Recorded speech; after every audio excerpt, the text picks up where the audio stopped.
ഖുറാനിലെ ഏറ്റവും ഉം. വലിയ ആയത്ത് ഏതാണ്? ആയത്തുദ്ദൈൻ. ആയത്തുദ്ദൈനാണ്. സൂറത്തുൽ ഓക്കെ. ബഖറയിലെ 282 ഓക്കെ. ആയത്താണ്. ഖുറാൻ ഏറ്റവും വലിയ ആയത്തായി ഖുറാൻ വിശദീകരിക്കുന്ന എന്തിനെ കുറിച്ചാണ്? കടത്തം. കടം, അതിൻ്റെ നിയമങ്ങളൊക്കെയാണ്. അപ്പോൾ ഈ കടം വാങ്ങിയാൽ അത് വീട്ടുക എന്നുള്ളത് ഒരു പ്രധാനപ്പെട്ട സംഗതിയാണ്. നമ്മുടെ നാട്ടിൽ ഓക്കെ. പ്രശ്നങ്ങൾ, ബന്ധങ്ങളിൽ വിള്ളലുണ്ടാകുന്നത്, ഉം.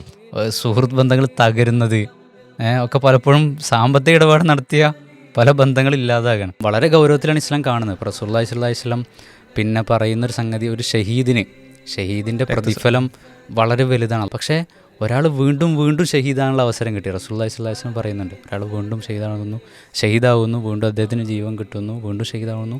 അങ്ങനെ പല പ്രാവശ്യം ഷഹീദാനുള്ള ഭാഗ്യം ലഭിച്ച വ്യക്തി, പക്ഷേ അയാൾക്ക് സ്വർഗത്തിന് തടസ്സമാകുന്നത് എന്താണ്?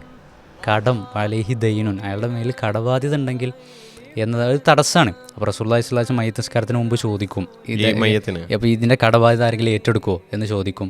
ആരെങ്കിലും ഏറ്റെടുക്കും, അല്ലെങ്കിൽ റസൂലുള്ള ഏറ്റെടുക്കും.